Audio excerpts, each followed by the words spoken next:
The expression, everyone's a critic, recognizes those who express opinions on a particular subject, regardless of their actual qualifications.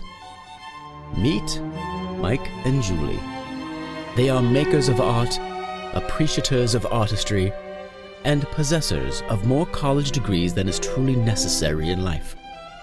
These two overly educated friends are uniquely qualified to explore the deep, dark corners of the art world and push the boundaries of that all-important question, but is it art? Okay. We can just be like, hi, Mike. Hi, Julie. What are we talking about today?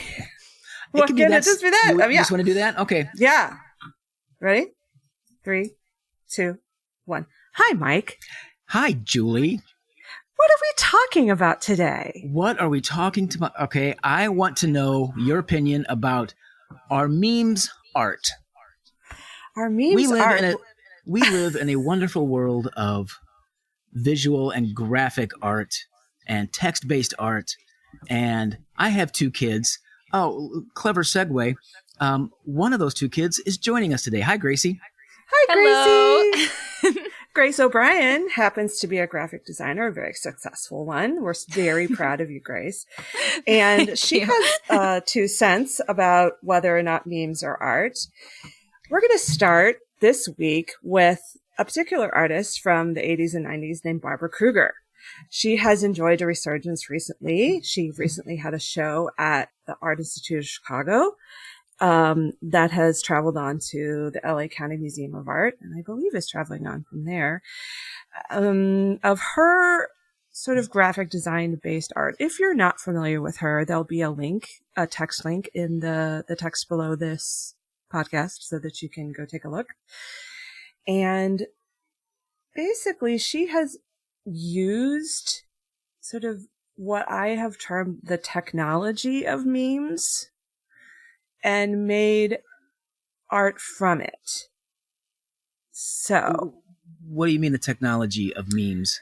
She's used sort of a visual rhetoric that involves, it used to be primarily in the 80s and 90s black and white photographs that she would put this sort of red box of text over in I looked up the font. It's Futura Bold Oblique is the font. And it was later stolen by the clothing brand Supreme. And she had a lawsuit with them about them stealing her sort of brand, which this is kind of the only font that she uses. And she only uses it white text on that red block. So when they started using it, it became very confusing as to who was doing what. That's which is another top. Yeah, that's another sort of intellectual property topic for another time, perhaps. Absolutely. But she was doing this art where she had started out as a graphic designer for magazines in the 80s, and she had done these sort of stock black and white photos of, women and men together, or, men doing things. And she would put on it, your body is a battleground, for example, is a very famous one. Another famous one was, I shop, therefore I am, which sort of featured a hand holding the box of text. And my favorite, I'm going to tell you my favorite. What was your favorite? One of this little boy making a muscle for a little girl. And the little girl pointing at the muscle, and the text reads something like, we don't need any more we don't need any heroes. We don't need another hero. We don't need another hero. That's it. Yeah, exactly. That's great. Why that one resonates with me, I don't know, but my favorite one has always been this other one that she did where these guys are sort of in a fraternity. It's obviously they're in a fraternity. They're sort of wrestling around fully clothed, and there's the text on it is, you invent intricate rituals to touch the skin of other men. And I thought that was an interesting commentary on masculinity. That is a good one. Yeah, that's a really good one. So she gets really deep, and she makes these sort of clever moments that maybe connect to people or resonate with people and sort of shake them out of their complacency. even if you're sort of inside on the joke being sort of the insight into the cultural reference. Yeah. Right. So I would like to, Gracie, you might be more, now Gracie is uniquely qualified to speak on the subject. Number one, she's a talented graphic designer. She knows she can probably tell you any font name by looking at it. So was I right? Was that picture a bold oblique? Yes, it is. Yep, that is correct. Yeah. And also, Gracie is uniquely qualified in the sense that she is a young person of this world and yes, understands a ripe memes. 24 years old. Right. So you've never lived in a world without the internet, correct? I think we always had I think we always had a computer in the house since as long as I can remember. But like I was around to see the first like laptops, Mac laptops run around. And oh my gosh. that sort of thing. So, I grew up on the internet very much so, like a lot of the computer games and social medias. I never had a MySpace, but I've had most of the other ones. So when did you start surfing the net? I don't know if this is relevant or not. I'm just curious. asks her dad. I was busy. I couldn't have been probably since like around 10 years old was since I had like cognitive understanding on how to do things, like. But still, you grew up with that kind of visual language. Visual language and thought process. There's a truncated, non-linear thought process that goes into a lot of. Yeah, and with in the context of memes, I like being on the internet. Both my sister and I have seen, since memes were like the rage comics of the four panel comics on the internet, to all the way to the very like arbitrary and kind of nonsensical abstract humor that it is nowadays, so we've seen that, we've been there for that whole evolution of memes in that form of communication and online spaces. So yeah, where each frame is the same or the same four pictures every time. Like I used to read dinosaur comics all the time, which was the same. It was the same four frames every time, and but the text would change, and then you'd get a different, badoom ching. Right. Get a different point of view or joke or whatever. Yeah. So what is your opinion on what is the technology of memes? Sort of the visual technology of it. How would you describe? Oh, nowadays, definitely it's kind of like anything goes, really. It's just it's a lot of the times it's for people who are in the know of a certain community, because will be focused around like a specific fandom or like a show or something that we're poking fun at. But then oftentimes they can just be like non sequitur absurdist humor, because there's one that my partner and I talk about a lot, and that kind of like we were like, this is the peak of humor, and it was just just the letter E was the thing. So it was just the letter E, and there was a few applications of it. There was an old like dinosaur, like retro dinosaur, this little busted dinosaur said the letter E was just like E. And then that kind of grew into other like meme applications of, there was a picture of a famous YouTuber that was photoshopped onto Lord Farquaad's face from Shrek, and then also presented with the letter E, and that was the peak of humor for like a month or so. So they become self-referential, is what you're saying. Memes then become this sort of snake eating its own tail. Yes, definitely. And they just evolve so fast. Like there are a lot of like these really iconic illustrations that were used to tell a lot of different types of stories and situations that were considered relatable to people, and that people could like poke fun at and build and like share around that way. So So from very like strict, rigid rules of what could be considered a meme all the way to the absolute like gobbledygook that it is now. Well, what would you consider a meme today? Is it just like the one panel thing with a clever graphic and some sort of weird text? Like a one panel cartoon kind of thing? Kind of. Or is it not that hard and fast? It's not that hard and fast. It's very abstract nowadays because a lot of times you'll have like a random picture with there's like the top text and the bottom text. That's kind of like mid-tier memes that were not as old as the original ones, but kind of like evolving forward. Like when you were learning graphic design, what was the sort of the visual arts term for what a meme does? Is it just a reductive piece of graphic design?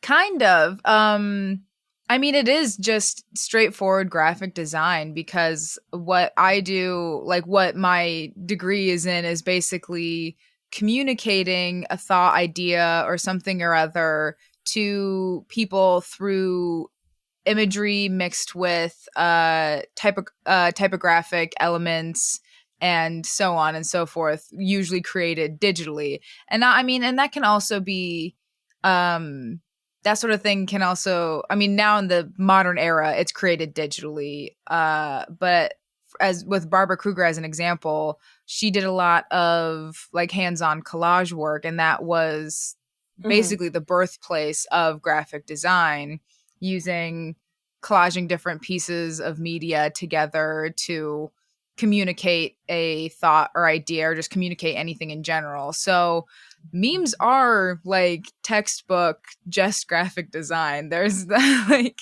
so it's just depending on the creator's voice that they want to use or what joke that they want to make. A lot of times I think it's based in humor almost purely, but yeah, it's just communicating that through these different visual elements. The use of memes today is just another tool in our language toolbox, you know? I think in terms of memes, I mean, it is a way of selling you something. It's a way of, there's a voice, there's a worldview behind it. Yeah. And it's referential, as Grace was saying earlier, to sometimes to a cultural spot or time in and of itself. So there is a certain dialogue that's taking place back and forth between the viewer and the meme maker. Would you not agree? Okay. Then then I think what I'm struggling with right now is the purpose of what we call a meme. Like, I get on Facebook and I scroll through it, and there's memes, and are these motivational posters? Don't give up. Hang in there, baby. Hang in there, baby. And these lovely pastoral landscape paintings behind it, and this lovely scripty font, live, love, laugh.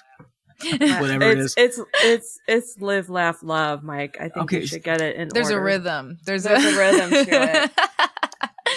I think hashtag blessed.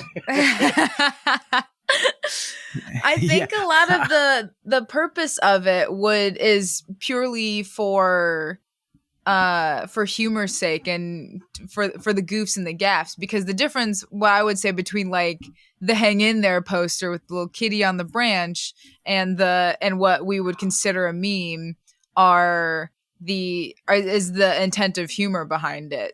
Because a lot of times, I mean, and that's where like the nonsensical part comes in too, and like satirical, oftentimes, poking fun at either like a medium or like a different show, movie, music, and nowadays you see a lot of like politically charged memes as well. Like, growing from the New Yorker and like the New York Times comics, things like right, that. the Oh, one like- panel comics. Yeah. Well, political cartoons. Yeah. Would you Sure. call those, are those memes? I think I think that's debatable because I think there's a strong argument for yes and no on that one. Because it's the visual and an illustration matched with text and further like societal context and kind of like the moment in time being commented on through this art and through this piece.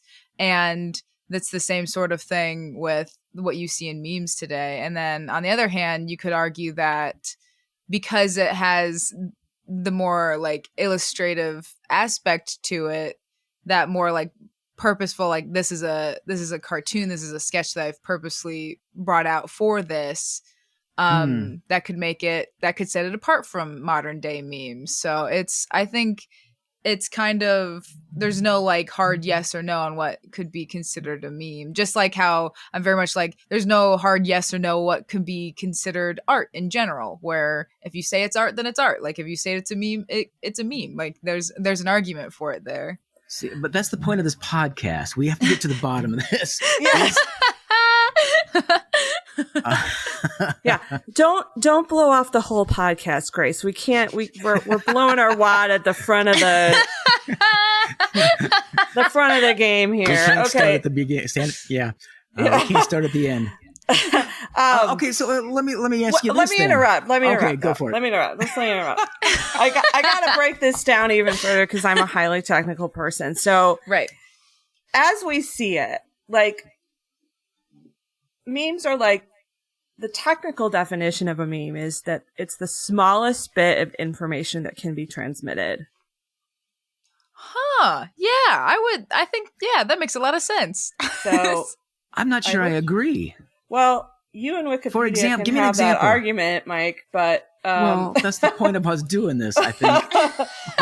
let me Google this a little bit. Yeah, I was because gonna say I just Googled the definition of a meme. a meme is an idea, behavior, or style that spreads by means of imitation from person to person within a culture, and often carries symbolic meaning representing a particular phenomena or theme. But That says It is- nothing yeah. about the how it's delivered. It's not picture and text. It's right, Here- It's the certain kind of information the word meme is a unit of cultural information spread by imitation. And it is saying that it's the smallest piece of information that can be transmitted visually. Like the most, I think smallest is probably a bad word. I think maybe the most compact, the most condensed piece of information that can be transmitted. It is, as Grace was pointing out, it's one panel, it's one phrase, it's the most succinct piece of information that can right. be I think, regardless of what term you use, whether it be the smallest or the most succinct or most compact, that makes sense to me because memes are not tomes equivalent to Moby Dick. We're not. No, they're we're not lengthy. delivering ginormous ideas. But Barbara Kruger does deliver ginormous ideas with the smallest piece of information. So then is it so the smallest piece of information, not so much the smallest idea or transmissible. Yeah, I think the combination between like the text and the image paired together pulls from like the viewer's knowledge of something that's being referenced in said image and text connection that will then and it's only like a few words, but it can communicate like the whole joke, the whole idea of the media being referenced in this quick little snapshot by just like pairing the two up together. So I think it communicates a lot by using not as much based off of like context to what the viewer knows. Exactly, which is exactly what Barbara Kruger does. She makes this reference towards sort of a dominant voice in our culture that is suppressive or oppressive or that has misogyny or violence or capitalism in it. Mm-hmm. And then she sort of seeks to subvert that dominant voice in the things that she says by just this one tiny succinct image and text. Mm-hmm. So I'm not sure that's unique to memes, though. I think we as human beings do that anyway. how? What do you mean? How? In 20 years, when I call you a Trump, I've got one word covering a plethora of ideas and insults and what have you. We still do the same thing. It's a Hamlet situation. We know what Hamlet is. We culturally do that anyway. We bring ourselves down. Hell's Angels, 2 words. We know exactly what we're talking about, which is a huge cultural slice of America. I think that's different though, because it changes from generation to generation. I think what makes Kruger unique is the fact that she sort of speaks to a more timeless voice, and she speaks or uses a voice that supplants just jargon or catchphrases. Right. I agree with you. Her purpose is much bigger, and her thought process is much richer. And that's what makes it different from just saying, But what I'm saying is, it's not unique to Barbara Kruger to boil things down into just a few words and an image. No, and that's the point. That's just yeah. Yeah. Then you win that one. That makes sense. I wrote down a question. Are we ready to go on? Yeah. Okay. You were talking about what a meme is versus I'm going back to the idea of political cartoons may or may not be memes. And Gracie mentioned that those kind of things where an artist will create a new image to make the point, what have you. So is a meme, and Gracie kind of hemmed and haws around whether or not a political cartoon is a meme or not. Is it because a meme is a found image? No, and I is don't a think meme so. simply repurposed text? And No. combine. I don't think it's repurposed text. It is. I mean, it's arguable that political comics are considered memes because it is image paired with text to convey a message. And I mean, if you want to get nitpicky about it, whether like if you've illustrated something specifically for this, but I mean, in layman's terms, yeah, it technically could be considered a meme. The way that we've broken it down today and the way that we're talking about it, yeah. Right. I mean, we could beat the word meme to a pulp, and it could be anything by the time we're done. But it was interesting. It would still be a meme then, and which is beautiful. Okay, but I think it was just interesting that you thought about it initially. Is it a meme? I don't know. I know, that is interesting. That's sort of a That's sort of a sidebar, really, but it is interesting. It is, but I thought that, is a meme, quote unquote, found, or is it intent? So doesn't matter. That's what you're telling me. Technically, no, yeah. Okay.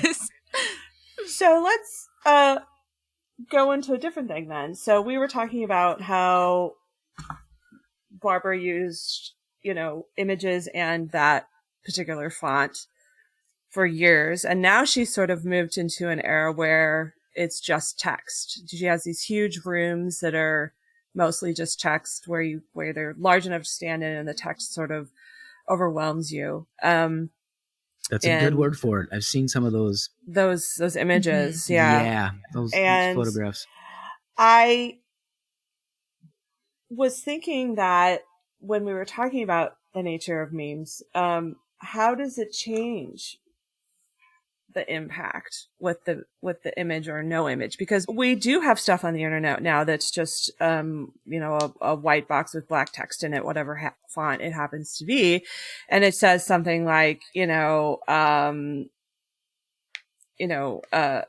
live, laugh, love, or random things like that. Like, or just a little commentary about culture, like, bacon is awesome, or, do you know what I'm talking about? Mm-hmm. They'll make a little statement. Like, if you listened to, Pearl Jam, now you need, to know where your back pills are, or whatever. Like, stuff like that. Like, if you listen to Pearl Jam the first time, you probably need to know where your back pills are now. So that is true. Though. Know where my back pills are. So, but you know what I'm talking about. These little bits of information that are just text. Are they efficacious in the way that a piece of text with like an image behind it is? And do we count them as memes? Okay. Me this is me coming at it as a designer, as a theater designer. Mm-hmm. You've seen the live, love, laugh? Live, laugh, love, Mike. Live, laugh, love. Hold on, I'm gonna write this down. This is crucial to understand. Love. Okay. Live, laugh, love. It's always written in that same, or similar font, in this very lovely, romantic script, handwritten kind of thing. But if you saw you weren't going to see it written in like the Metallica font right. or something like live, some laugh, sort of love! Some German expressionistic card font, like live, laugh, love. See, that's where think.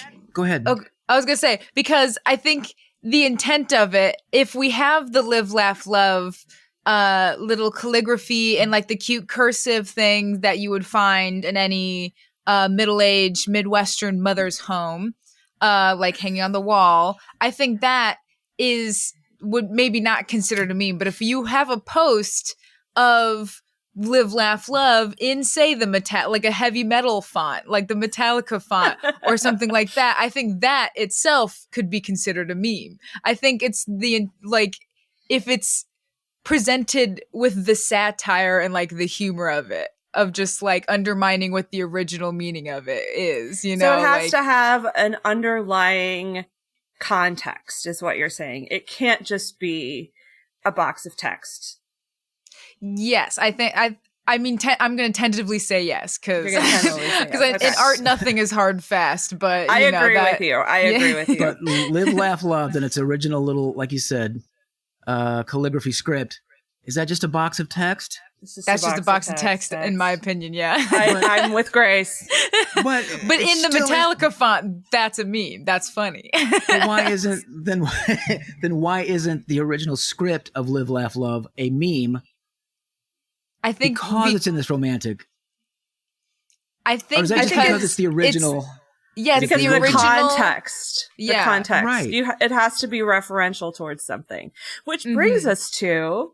Oh, talk about clever segues. Perfect. Which brings us to the nature of semiotics in and of itself, which is a whole other conversation where you could discuss whether or not something visual has to reference something that exists in real life.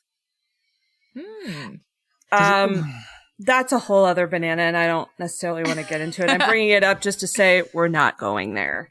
I think it's too late. I think it's too late. We've opened the box. Oh shit! No, but you had mentioned earlier visual rhetoric. Mm-hmm. Live, laugh, loved in a 70s balloon font. A yellow submarine kind of Beatles font. That's going to give you a different. Even just in that font alone, it's a reference. Mm-hmm. But that's what we were saying about context. That's what Grace was saying about context. That right. Because it's referential. Oh, I see what you're saying. Huh. But why? It took me a minute there. Yeah. Okay. Aha. I'm not the best at explaining myself, but I got the idea. And again, back to the original fancy schmancy. Live, love, laugh. Mm-hmm. Live, laugh, love. Okay. Live, laugh, love. I'm dyslexic. Get used to it.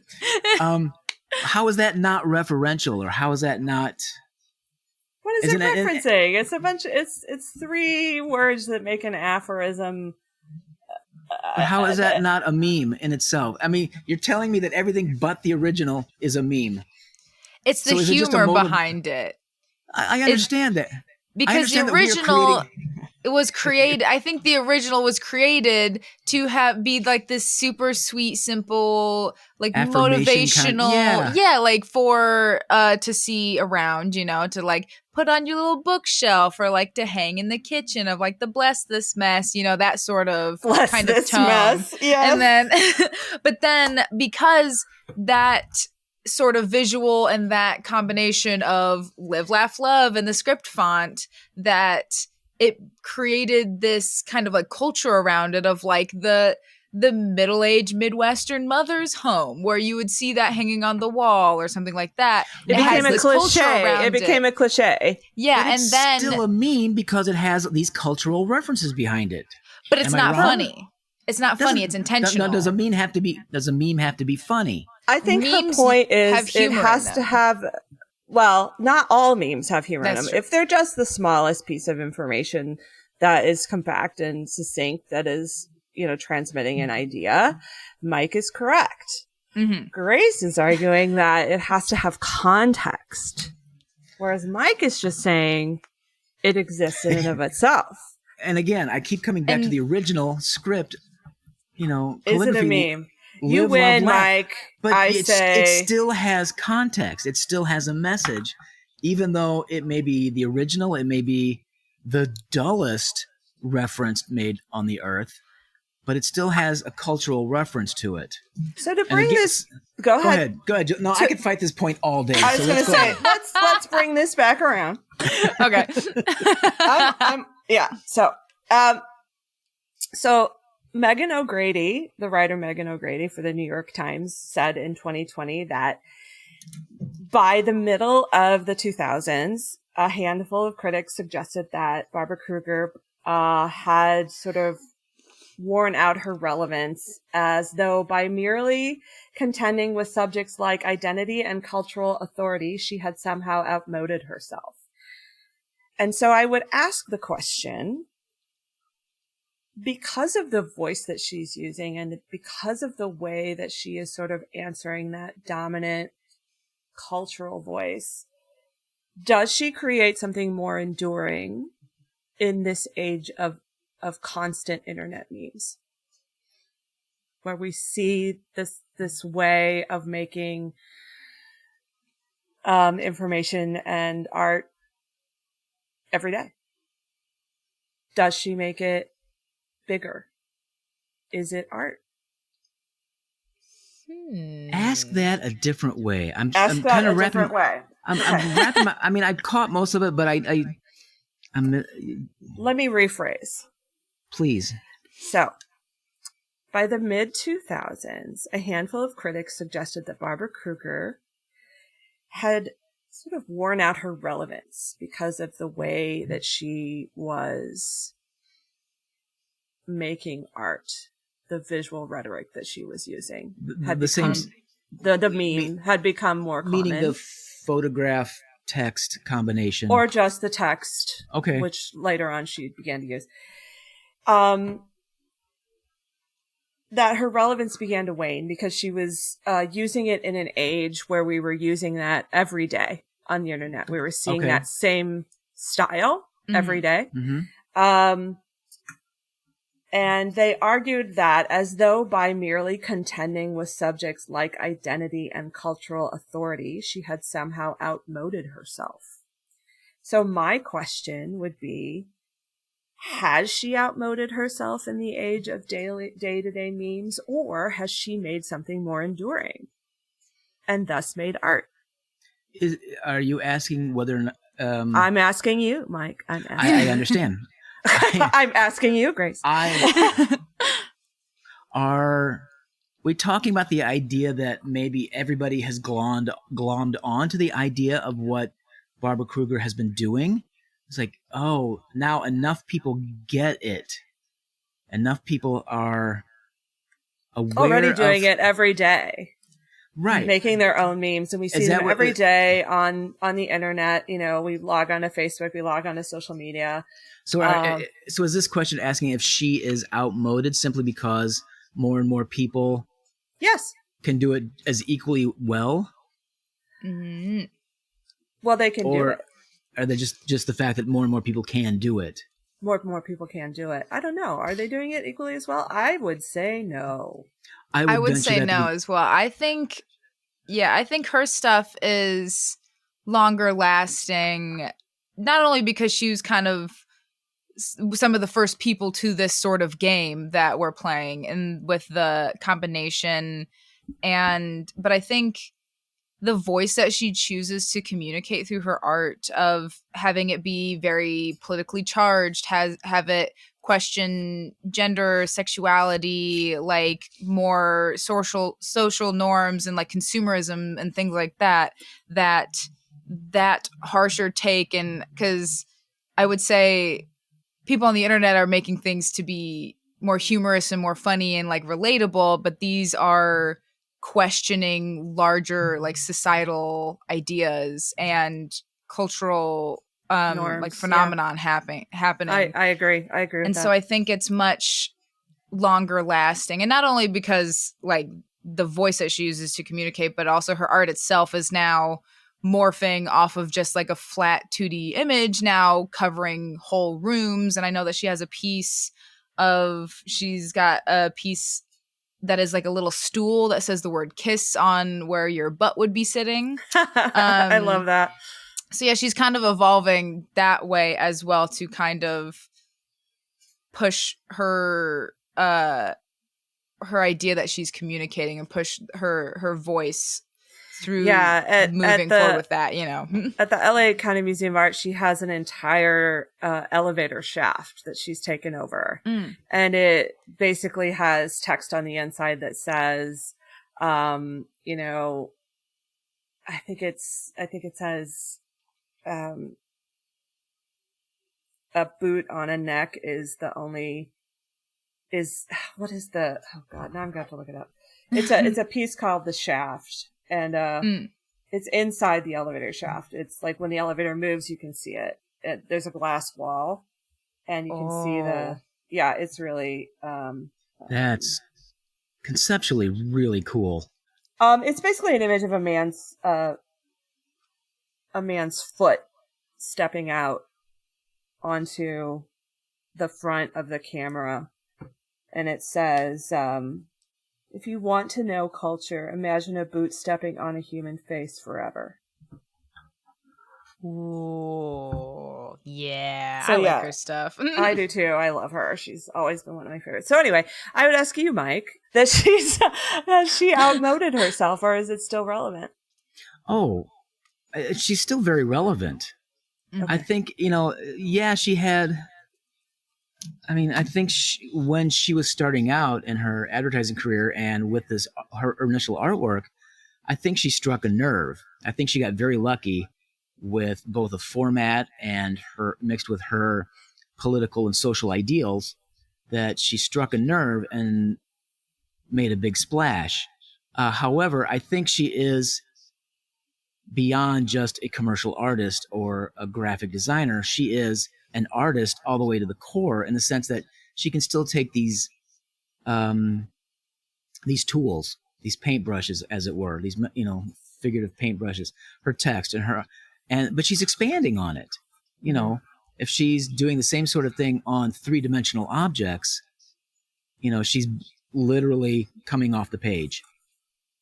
She's still creating new, and with the everyday changing landscape of politics and social norms, and I think she's always gonna have ideas and things to say about it.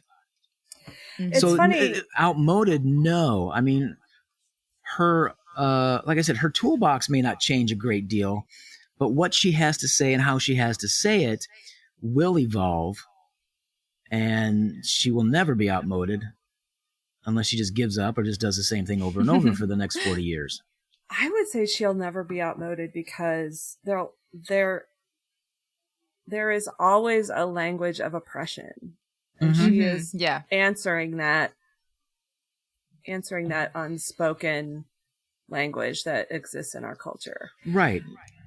Yeah, there will always be societal constructs and like government things to like criticize through her work. So and Mhm. her continuing to put out commentary on that, I mean, and also other people maybe like I wouldn't say other people are like when they're joining in on this, this sort of art form I think is a little bit more accessible to the greater public nowadays, but she still has her own specific voice with it, and other people are just kind of using her as inspiration and joining in that voice of Yes, I criticizing these agree. larger things as well. So There I are don't several. think I don't think she'll be outdone. She'll just be joined with other, She's other made that artists. place for this voice to take Right. Yeah. flight. There's several She other walks artists. so the rest of us could run. That's what exactly, it is. exactly. There's several other Right. artists who do work in this vein. Mhm. And I've seen a few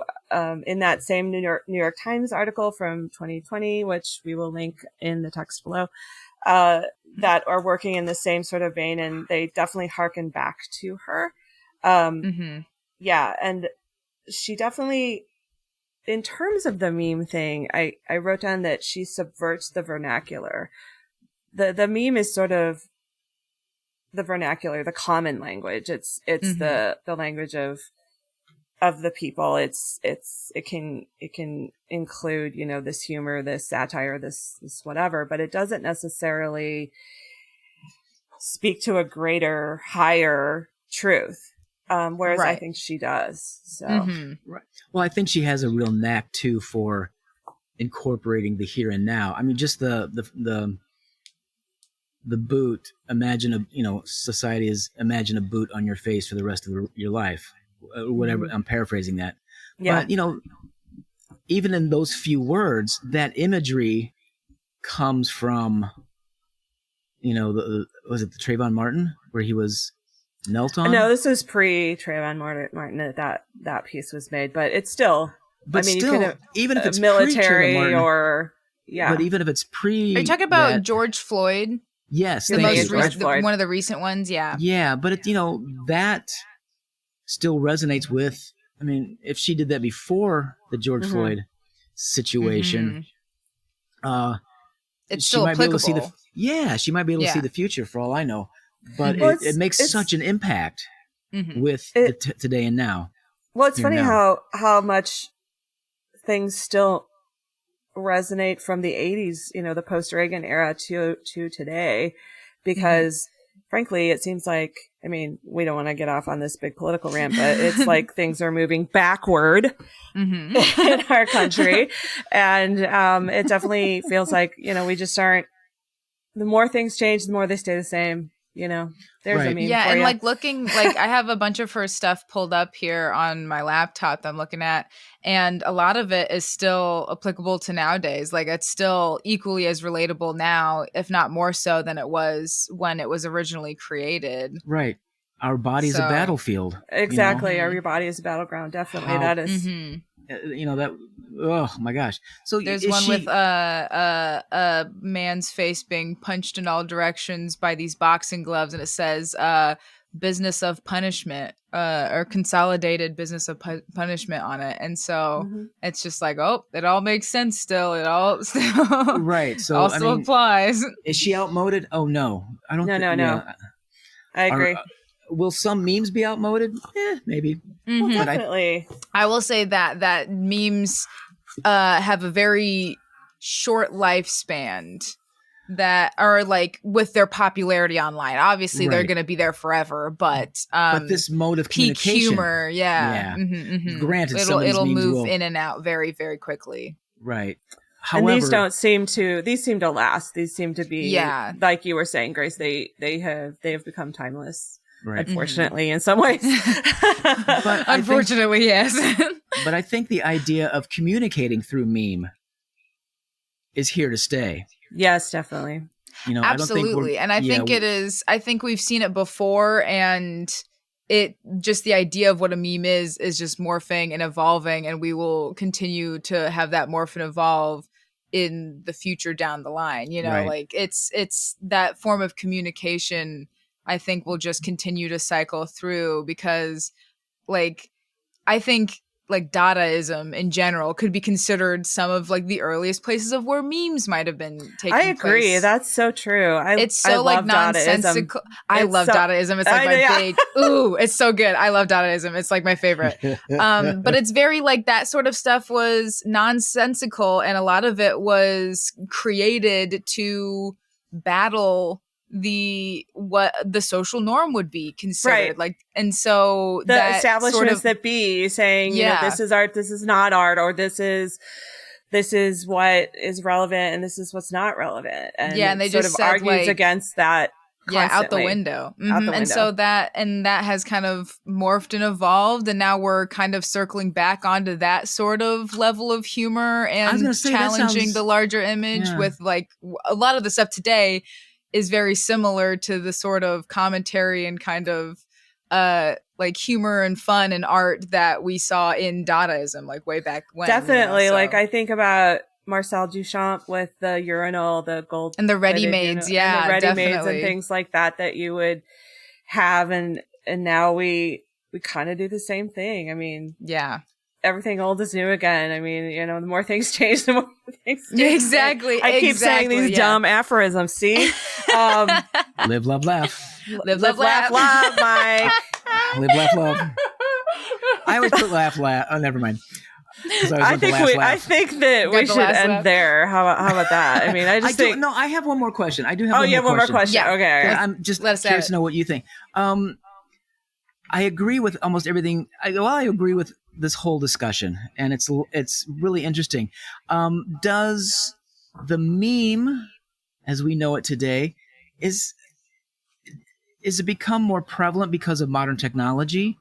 I mean, now that we all have phones and laptops and computers and access to this stuff, is it? I'm asking that knowing the answer. Yes, it is more accessible. Oh, absolutely. Is it becoming the language of the common man?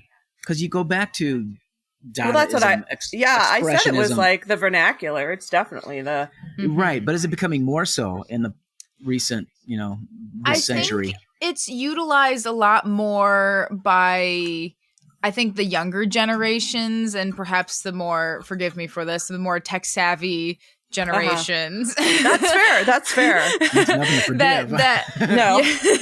that a lot of people use that to communicate, and a lot of times it expresses some nuance in humor and commentary, and like the idea of being conveyed that might be a little bit more difficult to communicate through just words. So it adds another layer to that communication between people in the younger generations, and also just like the fact that anybody can make a meme on their phone, and send it over to whoever you want to send it out to, and just post it. And I think I sometimes I'd like to think about it as like hieroglyphs almost, where like you can just put up a certain image and people know what it automatically means, and like kind of get that. So I think definitely it's a form of communication utilized more and more as we move forward in time. It's funny because my brother and I, like, we won't talk for weeks, but our text messages are all memes. They'll all be just goofy memes that we send. And forth, and it'll be like weeks of that, and then finally one of us will pick up the phone. So yeah, and I only ask this question because I'm the oldest one in the group, and you're not ancient. It's not like you're so old. I'm not so old, but I am. But I have two young daughters in their mid-20s. And they communicate to each other by just flashing their phone back and forth, and they will sit there and laugh. Holy cow. The house will just ring with laughter because these two haven't said a word all damn day. They'll just flash another meme at each other, and somehow they're communicating. Well, it's a common language. It's Well, and that's what I mean. And Mhm. I think my comment is that I think it's becoming more and more of a common language, but it's also becoming more and more of a common language for Gracie, your generation, Oh as yeah, opposed I to think mine, and then the upcoming Yeah. generations might even more. I was so. gonna I don't say know. the younger generations are kind of whack with it because I'm starting to get to that age where I'm like, oh my god, the kids nowadays, you know, kids today. Kids today with their rock and roll and their hair. Yeah.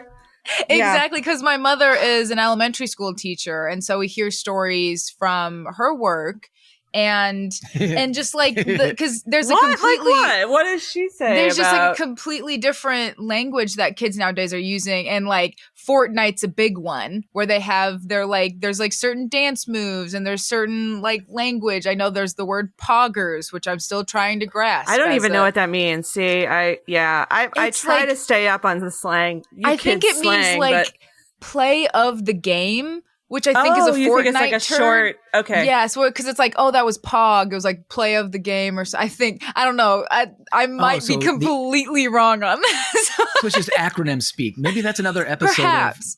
Maybe But, that like- is another acronym seek. But like, the there's one that references that kids throw back and forth to each other that now I'm starting to not be in the loop on based on what media I consume as a person, you know, and that kids can use I think to that's have a true. whole I think- conversation, and I have no idea what's going on.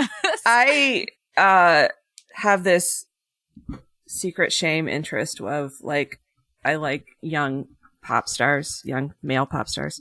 It's Like okay. Har- Me too. Me too. Like I'm a big Shawn Mendes fan and I'm a big Harry Styles fan. Oh yeah. And Oh yeah. So I get on Instagram and I'll read the comments of under like a photo or whatever, like a fan Mhm, page. mhm. And I half the time I'm like, what does that mean? I don't even know what that term means. No cap. Like I'm not even sure. I had to look that up and right. but you know, it keeps me young. Oh yeah, It keeps- definitely, definitely. Keeps me in the loop. So Mhm. yeah. But anyway, we're kind of off topic now. Yeah. Okay, now I think now we can sign this one off. Okay, are memes art? Absolutely. 100%. No. Then I will say depends, and we'll leave it there. All right. That was pretty good. We have we have the full sliding scale there. Yeah, That's I good. say no. It's not. They're information. They're bits of information. They only become art when we give them a certain weight and we have them. So a Doing meme what? is nothing more than an opinion, and it has no significant value unless somebody gives it significant value. I didn't say that. I'm not, That know, pout, that's that what was- I heard. And if I'm wrong, tell me. I will Okay. my turn. Okay. Let's see. Let me think of this. So our memes are no, they're just pieces of information. They have to have. Oh boy, this is gonna be a tough one for Julie. Let's see. It's like the argument of abstraction versus depiction, I guess. There has to be. Well, shit, Mike. You don't have to explain yourself. You're allowed to say. I am going to think about that. My instinct is to say no, because there has to be more in it than just a bit of information or an opinion or a, Okay. there has to be a context or a content, like significance to it. There has to be a weight to it. That's my opinion. What about you, Okay. Grace? I'll say that memes are 100% art because I think it's graphic design. I'm very loose with the term art. Like Okay. anything can be art because I'm very much just like I think it's all based on intention of creating something. So if the intent is to make this thing that like makes somebody laugh or communicate something, and it's the mixture of, and it's a visual thing that I can look at with my two eyes or like hear or whatever, I think that is considered art. So I think just like as long as you say it's art, man, you know. Okay. And I think some well, people who create memes might disagree with that and be like, this isn't art, you know, this is just me I being paid goofy. But I'll be like, $50,000 for my art education, Grace. Don't say those kinds of things. It's okay. Me in too. my wallet. And Mike says depends. What is the depends? Oh, it's like all art, art is subjective. Yeah, Gracie can say it's all art, and I can say that piece of shit is not. Because it doesn't have anything to say to me, has no cultural significance to me. Mm-hmm. I think it's just malarkey. Or versus this thing over here, which is oh yeah, I totally agree with the opinion. I think the artwork is beautiful. Mm-hmm. I think the text is a unique blend of whatever the image is and whatever the text is. I think it has the technical skill for it. Well, there's like I said, there's a visual rhetoric where the text over a certain. Maybe you're right, Mike. Maybe you are. Maybe the nuance of it. The nuance. There's a nuance, but again, I'm looking at it as a very, like all art is very personal. Mm-hmm. Like there's some music out there that I will never listen to again because I don't think it's art. But and I will 100% be listening to that said music, thinking it's art. And a lot of it Gracie has shown me. All right? Oh, absolutely. Oh, my gosh. My opinion definitely is reflected by everything else I consume in the modern era, because I will listen to anything, absolutely anything. And I'm like, that's music. That is some good music. That's good art right there, And so I'm the same way. I like to consume almost everything just to see what it is. Like, I'll watch anything. I'll listen to anything. I'll try it on. It's the experience of it. The experience of it. Yeah. Mm-hmm. See, can't do it. If the first chapter of a book doesn't hold me, done. I just want to see what's happening. I just want to take a peek. I just want to hear it out. Just want to give dabble it a chance. little bit. Yeah, exactly. Yeah. Okay, this one's done. All right. Yay! So is it meme art? It's up to you, I guess. Maybe. Sure. Maybe. Yeah, sure. Okay. If you want it to be. It's up to you. Okay. No. Okay. Anyway, we will talk to you guys next time. Come join us again. Julie has suggested a couple of other topics for our next episode, which are just as ludicrous as this one. So, yeah. If not more so. Ludicrous, valid. They're valid. Yeah. They're valid conversations. Oh, they're valid conversations. But anyway. Are we joining us? Yes, thank you. Thank you so much for your attention and patronage. If you truly enjoy this podcast, please like, subscribe, follow, download, and add a comment if you wish to join in the conversation. Please join us again on this enlightening podcast. But is it art?